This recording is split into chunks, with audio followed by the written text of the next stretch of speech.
Oi pessoal, começando a aula, na verdade a parte 2 da aula 3 da cadeira de Teoria Política.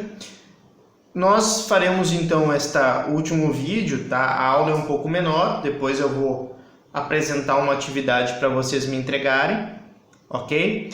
Mas antes de continuarmos a nossa aula, eu tinha comentado para vocês que a leitura é livre de Estado e Revolução, ok? Tem ali no Moodle, etc. Mas eu sugiro, caso alguém goste de uma sugestão, ler o capítulo 1, As Classes Sociais e o Estado, e o capítulo 5, As Condições Econômicas do Definhamento do Estado. Ok? Acho que são os capítulos talvez mais importantes para vocês perceberem algumas questões. Até porque os outros são mais específicos, como a experiência francesa de 48 a 51, tá? Que Marx, na verdade, fala sobre isto. A questão da Comuna de Paris, também francês, né? E a questão sobre Engels, enfim, esclarecimentos complementares sobre Engels, e depois um bem específico sobre as polêmicas de Plekhanov, de Kautsky, tá? Que eram adversários, digamos, principalmente Kautsky, Bernstein, enfim, intelectuais do marxismo na Europa, né? Pelo menos para Lenin. Retomando então o que a gente tinha comentado, tá, no vídeo anterior, a visão sobre Lenin da democracia capitalista é bem o que ele fala, tá? É a escravidão do assalariamento. Não há como o proletário se dedicar à política por uma questão muitas vezes de falta de tempo, tá, pessoal? E isso é uma questão importante nesse semestre, né, que vai ser também faladas quando a gente falar sobre democracia, que é a questão da profissionalização da política. Muitas vezes, erroneamente, tá, pessoal, a gente acha o senso comum que a política não demanda tempo. Para quem trabalhou com política mais eleitoral, falar com as bases, etc., sim, toma certo tempo, sim, né, demanda certo, digamos, volume, né, de tempo, que muitas vezes, tá, isso complica uma atuação política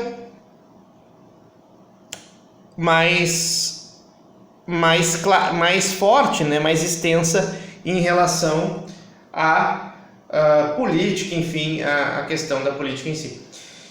Por quê, pessoal? Porque justamente, né, as pessoas trabalham, as pessoas não têm tempo. Muitas vezes uns alunos já me disseram isso, né, essa coisa de ficar debatendo, que vocês debatem nas ciências sociais, enfim, é coisa para desocupado, na visão de um pai de um aluno de vocês, né, de um colega de vocês. Mas, justamente, né, o Lenin tem isso de deixar a política para os profissionais. Ele não acha que esse parlamento burguês sejam esses profissionais. Ele não acredita, né, na democracia burguesa. Outra coisa, pessoal, importante, como uma crítica que eu faço, e eu acho que é importante mencionar isso, é que a gente ouve falar de classe social no marxismo.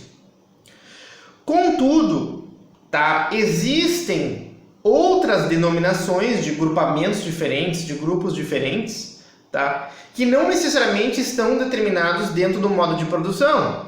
Porque classe social o que é? São grupos que se colocam de maneira diferenciada no modo de produção, ok? É isto, basicamente, que é classe social. Claro que vai uma aula inteira só sobre classe social, sobre discussão. Aliás, nem mesmo Marx deixa tão claro a respeito de classes sociais, ele fala muito proletário, burguês, etc. Ele fala alguma coisa no manifesto que dá a entender um pouco da sua ideia, né? Mas a gente não pode ser imaturo, como muitas vezes o que eu vejo o pessoal da esquerda mais infantil, ou até de uma esquerda que se pensa mais tradicional no Brasil, por exemplo, né? Dizer, porque burguês, proletário, porque o próprio Marx já colocava, em meados do século XIX, a questão que é a seguinte: olha, pessoal, em verdade nós temos que fazer com que as classes burguesas menores, a pequena burguesia, por exemplo, que é a grande massa da burguesia, digamos, né, se a gente quiser classificar assim, dentro do movimento proletário. Isso é uma questão importante, tá, pessoal? Porque muitas vezes eu vejo assim, hoje, assim, mas o cara lá é proprietário, enfim, a esquerda tem um certo pé atrás, eu diria, com proprietários, né, com pequenos e médios proprietários no modo de produção, em que, na verdade, o próprio Marx já colocava essa questão há muito tempo, que o grande alvo, a grande discussão, o grande prejuízo, digamos assim, em caso de uma revolução socialista, seriam os ricos, seriam da burguesia rica, o grande capital que eu chamo, né, o chamado grande capital. Tá? Então eu acho que isso é importante a gente falar primeiramente. Lipset e Roca, num trabalho bem posterior, que são outros autores, o Seymour Lipset conhecido, o Sten Rocan da Sociologia Política, eles vão mostrar que muitas vezes nos partidos políticos lá entre o final do século XIX e início do século XX, os partidos de massa na Europa Ocidental, tá? Nem sempre essa questão era determinante. Muitas vezes isso era religião, isso era o campo versus cidade. Existiam outras questões para além da classe social. A questão religiosa era muito forte na Europa, né? Protestantes, católicos, por exemplo. Isso diferenciava muito em relação às intenções, às preferências políticas das pessoas e foi responsável, inclusive, pelo surgimento dos partidos políticos europeus. Claro que a questão de classe também estava colocada, mas, por exemplo, só para dar um exemplo em inglês, o Partido Trabalhista Inglês só foi criado no início do século XX. Antes só tinha dois partidos, o liberal e o conservador, que ainda mantém. Mas existia uma certa oposição, assim como no Brasil. Tu não tinha um partido de esquerda no Brasil no século XIX, no período imperial, né? E tu tinha também os conservadores e também tu tinha os liberais, tá? Mas isso não significa que havia, digamos assim, uma profundidade entre eles. Isso é um erro, tá? Isto é um erro do ponto de vista histórico-político, ok? Ou seja, havia diferenças importantes que não somente a de classe. É só isso que eu gostaria de pontuar, tá?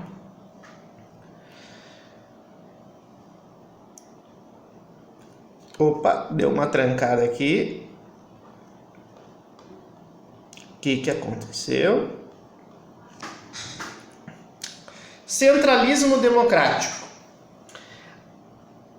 O que é esse centralismo democrático, professor? Eu não entendo, eu já ouvi falar. O que é isso? Eu já tinha explicado para vocês que, obviamente, é pela força que se faz uma ditadura do proletariado. Tá? Estava até reavivando algumas imagens, alguns documentários sobre Lenin em relação ao processo revolucionário que ocorreu na Rússia e que era o pensamento dele. Tá? Só que qual era a ideia do Lenin? Justamente como eu represento a classe mais subalterna, os operários e tal, os camponeses pobres, eu estou representando já a grande massa do povo e isso dá um alargamento democrático. Eu represento o povo, digamos assim, tá? Bem típico de um pensamento autoritário, mas é o pensamento leninista, tá? Então, como eu já tinha dito para vocês, quando da realização da ditadura do proletariado, gradualmente essas classes vão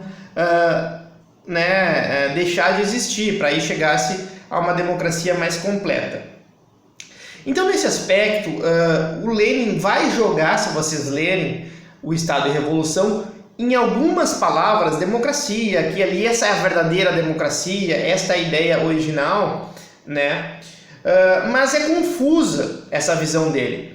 E justamente o Lenin vai ser criticado, e depois claramente mais ainda Stalin, dentro do marxismo no mundo contemporâneo, por esse autoritarismo, esse centralismo democrático, a chamada vanguarda, né?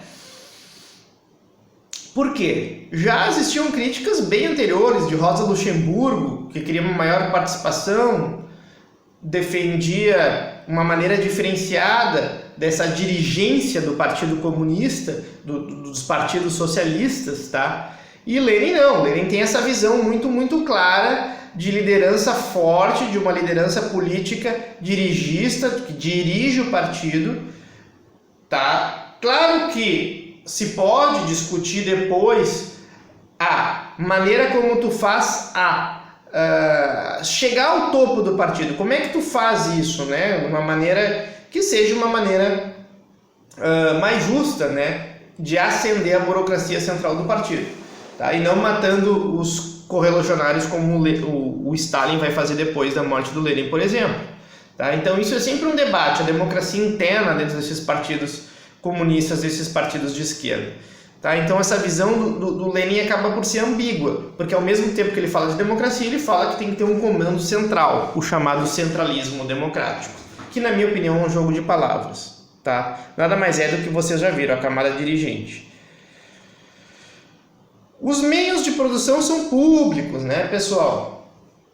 E coletivizados quando da ditadura do proletariado. Ou seja, não existe mais propriedade privada. Marx já imaginava que seria assim. Então, de certa modo, como é que se deu essa ditadura do proletariado? Como é que, enfim, ocorreu isso após a Guerra Civil? Só lembrando, tá, pessoal, depois de 1917 ainda houve um certo guerra civil. Alguns países ocidentais tentaram, inclusive, atacar a Rússia para justamente tirar dos poderes dos bolcheviques.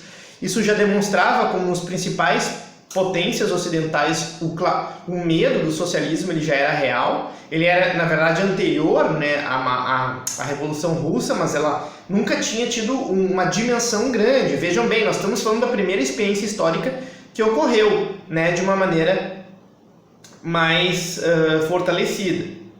Tá? Eu até depois, eu acho que na sequência aqui, eu não tinha comentado, mas existia uma experiência anterior que é a Comuna de Paris. Só que a Comuna de Paris, ela durou pouco menos de 2 meses e se valeu até de uma maneira de que o exército francês estava afastado, etc. E o Marx tinha até um certo medo, segundo Lenin, em relação ao que os comunards, como eram chamados, iriam passar, e realmente depois eles foram arrasados, mortos, né? Colocados em praças públicas os seus corpos. Porque foi uma revolução, uma tentativa de revolução que não deu certo. Por isso a importância, segundo Lenin, de acabar com a estrutura burguesa, de acabar com o movimento contra-revolucionário, seja dos mencheviques, seja dos cossacos, que era um exército tradicional na Rússia, né, e substituir e criar um exército que ele criou, o Exército Vermelho, né, que ele ajudou a organizar. Então, quando depois de feita toda essa revolução, essa violência, enfim, as pessoas vão receber um certificado do que fizeram. Então, por exemplo, o professor Maurício, ele deu aulas, o professor Maurício fez, ele vai receber um certificado e ele tem direito, por parte de armazéns públicos, enfim, de distribuição de comida e de consumo da maneira geral. Claro, eu estou falando de comida porque eu estou falando de uma Rússia de início do século XX, como que as pessoas pediam pão, paz e terra, né? Era esse o slogan, digamos assim, dos chamados populistas russos, quem era contra o czarismo na Rússia já no século XIX. Então, no início, pessoal, de uma revolução, não é possível eliminar a desigualdade de objetos de consumo. Isso é uma questão interessante, porque tu parte de um sistema que tu tem uma desigualdade absurda, como era o sistema, enfim, nobre, feudal, lá, russo do século XIX, né, com o czarismo bárbaro. Mas isso, Lenin fala sobre isso. Olha, pessoal, no início não vai dar para todo mundo ter exatamente as mesmas coisas, mas com o passar do tempo, evidentemente, isso se torna quase que pequeno, né? Porque as pessoas, justamente, elas seriam muito mais um país, né? Um lugar muito mais igualitário. Então, pessoal, também a propriedade privada, evidentemente, que depende a discussão a respeito de que época nós estamos falando. Por exemplo, quando se quis, né, no Brasil, falar mal dos comunistas, né? Década de 50, década de 60, se fazia o quê? Eles vão pegar tua bicicleta. Eles vão pegar e tu vai ter que dividir tuas roupas. Enfim, coisas que no fundo não era isto, né? Os modos de produção a que Lenin se refere são as grandes terras, no caso do Rússio, as indústrias, os equipamentos, enfim, do modo de produção. Tem uma questão que é discutida da habitação, ainda mais num país que provavelmente tinha problemas de habitação na época, mas o fato é que quando se fala numa revolução, se fala, por exemplo, de uma revolução de igualar os meios de produção, não tudo, né? Então vai ter que usar a mesma cueca, a mesma calcinha, dividir. Isso é uma forçação de barra, justamente, que se faz a respeito de uma revolução e dessa distribuição, tá? Porque, evidentemente, isto... o socialismo opera com uma lógica de igualdade. Evidente, né, pessoal, numa revolução tu não vais mais morar numa mansão, tu não vais mais morar nas terras, porque isso não coaduna com uma ideia de igualdade. Então não adianta tu fazer uma revolução, não, mas o fulano lá, o filho do presidente da república, por exemplo, assim, usando nosso exemplo, ele vai morar, que foi descoberto que ele mora numa casinha, assim, um casebre quase de 6 milhões, né? E os outros vão continuar morando, de repente, lá nas cidades, distritos, né, nos chamados, como é que eles chamam, cidades satélites em Brasília, lá nos seus casebres lá distantes, né, de 200, 300 mil reais, enquanto uns moram em mansões. Não, né, pessoal, numa revolução, isso tem que ser igualado, evidentemente. Então, na primeira fase da sociedade capitalista, tá, o socialismo, ele é parcialmente abolido, o direito burguês. Ele não é totalmente abolido. Se pensa em fases. Então, numa fase superior, a chamada sociedade comunista, quando a divisão social do trabalho tiver suprimido diferenças de tal maneira, não haverá mais desigualdade, que é a frase clássica do Marx. De cada um conforme a sua capacidade, a cada um segundo as suas necessidades. Ou seja, não só a capacidade das pessoas tem que ser levada em conta na distribuição dos produtos sociais, assim como as necessidades. Ou seja, não precisa ter iate, né, helicóptero, pelo menos depende da fase. Se de repente daqui a 1000 anos todo mundo tem um helicóptero, bom, aí é diferente. Mas atualmente não é possível. Depende das fases de desenvolvimento de cada sociedade. Nesse aspecto, então, não haveria mais uma divisão entre trabalho manual e trabalho intelectual. Só que, claro que naquela época, pessoal, nós estamos falando de camponeses e tal, era muito mais tranquilo, tá? Essa questão de dividir uma jornada de trabalho igual. Inclusive, o Lenin faz uma coisa, quando ele toma o poder na Rússia, de baixar os salários da burocracia a salários de operário. Porque muitas vezes uma maneira no sistema capitalista liberal de conseguir manter, inclusive, a própria fidelidade dos funcionários públicos, dos burocratas, é de ter um salário relativamente mais alto. Então, por exemplo, no caso aqui brasileiro, assim como em outros casos também mundiais, mas o brasileiro salta aos olhos, a magistratura, tu dá salários absurdos para a magistratura no Brasil, né? Então hoje qualquer juiz em qualquer lugar no Brasil ganha acima de 20 mil reais bruto. Isso faz com que, de certa forma, tu proteja a burocracia de, tu não vai ser mais um operário, tu não vai ser mais um comum, tu é um cara que vai ganhar 10 vezes o salário normal de um trabalhador comum. Isso dá um aburguesamento, eu chamaria, dessas funções magistrais, por exemplo, para evitar talvez essa contaminação. Então, eu sou um magistrado, eu sou um membro do Ministério Público, eu sou um delegado. Isto dá uma diferenciação, um status social diferenciado, evidentemente, tá? E o Lenin faz isso, ele rebaixa os salários desses cargos importantes a salários de operário. Tá? Mas é evidente, tá, pessoal? Hoje, com a complexificação, né, do trabalho, hoje tu tem pessoas ultra especializadas, tu tens que levar em conta também que existem a questão de formação prévia, etc., né? Daria muito dificuldade nesse sentido hoje pensar quanto uma pessoa deveria ganhar pela sua capacidade, tá? Pela sua capacidade produtiva.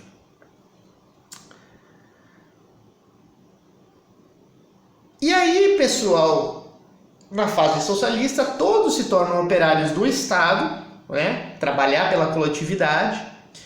e as pessoas deveriam trabalhar uniformemente. Imagine isso num país do tamanhozinho da Rússia, é bem complicado, tá? E uma questão para a gente encerrar então o marxismo, encerrar essa fase do Lenin, que eu vou continuar falando sobre marxismo, mas em Gramsci, na aula que vem, bom, então isso é um socialismo ou é um capitalismo de Estado que se propõe, professor? E justamente isso é uma coisa que a esquerda ainda bate a cabeça hoje na parede. Eu responderia, e tem livros que falam sobre isso, como que mostram como no campo foi muito pesado, porque o que acontece quando Lenin morre? Stalin tem que fazer a NEP depois, os planos quinquenais, vocês se lembram, né? Um planejamento estratégico do Estado, afinal a economia se torna coletivizada, ela se torna planejada, as economias planificadas se chama. Então, tu tem que, exigir produção das pessoas. E se exigiu muito do camponês russo. Ele foi... Olha, é que assim, não era uma situação boa antes da Revolução, mas não significa que melhorou tanto. Agora, claro que para o pessoal do nível urbano, a forte industrialização e o forte crescimento econômico que nas décadas a partir de 20, 30 houve dentro do socialismo, realmente foram essenciais para se tornar uma potência a ponto de rivalizar com os Estados Unidos pós-Segunda Guerra Mundial e levar à Guerra Fria. É evidente que sim, mas a um custo forte social. Isso que a gente tem que se dar conta. Vocês não podem ser inocentes a respeito... se um país está crescendo muito, se o país está produzindo bastante e tal, mas quais as condições do trabalhador? Dentro do capitalismo, às vezes a gente sabe, olha, com um certo esforço enorme, não só de jornada de trabalho, mas de condições, e não tinham grandes condições, não, e não eram, digamos assim, a oitava maravilha do mundo quem viveu na era de Stalin, ok? Isso é importante a gente também ter um certo tipo de pensamento, o quanto o socialismo consegue, e realmente ele deve se propor a competir com o capitalismo em termos de produção. Porque o capitalismo a gente sabe o resultado, muitas vezes com jornadas árduas, com dificuldades. A gente vai debater isso ao longo do século XX, né? Mas, de certa forma, a gente tem que se fazer essa pergunta. Ok, pessoal? Só antes de fechar, então, terminando, eu gostaria de propor uma atividade para vocês.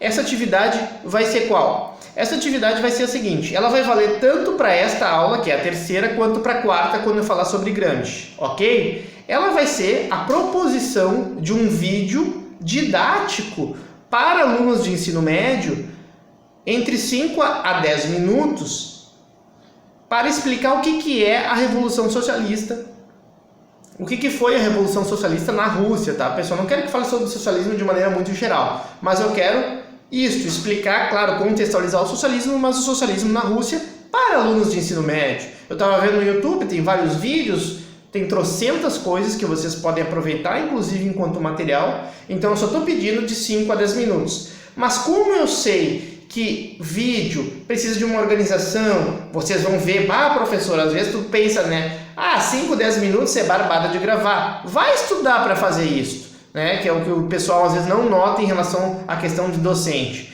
Então elabore um bom material didático. Eu permito que até 5 alunos façam isso dentro de um mesmo grupo, ou seja, nós vamos ter, eu acredito, no mínimo 3 grupos na nossa turma, tá, pessoal? Então vocês podem fazer até 5, vocês podem me entregar daqui a bastante tempo, né? Eu vou dar a data para vocês por e-mail direitinho, mas que vai equivaler pela aula 3 e pela aula 4. Ok, pessoal? Então, era isso, bom trabalho, façam isso e depois encaminhem para uma colega de vocês esse vídeo, que vai ser encaminhado via WhatsApp ou via e-mail. Talvez o WhatsApp fique um pouco pesado, mas eu acho que dá para baixar vídeos de 5 a 10 minutos, tá? E façam com Eu quero ver se vocês estão bem, digamos assim, em termos de elaboração de material didático. Façam com criatividade, não me venham ler alguma coisa, sentar e ler, porque isso aí vai ser um desastre. Eu estou pensando principalmente em termos didáticos, eu vou cobrar de vocês isto. Porque de conteúdo, obviamente, eu já sei, né, pessoal? Eu quero ver como passar para essa gurizada do ensino médio o que é o socialismo, que foi a Revolução Russa em 1917. Ok, pessoal? Era isso, vamos trabalhar, gurizada. Até a próxima aula.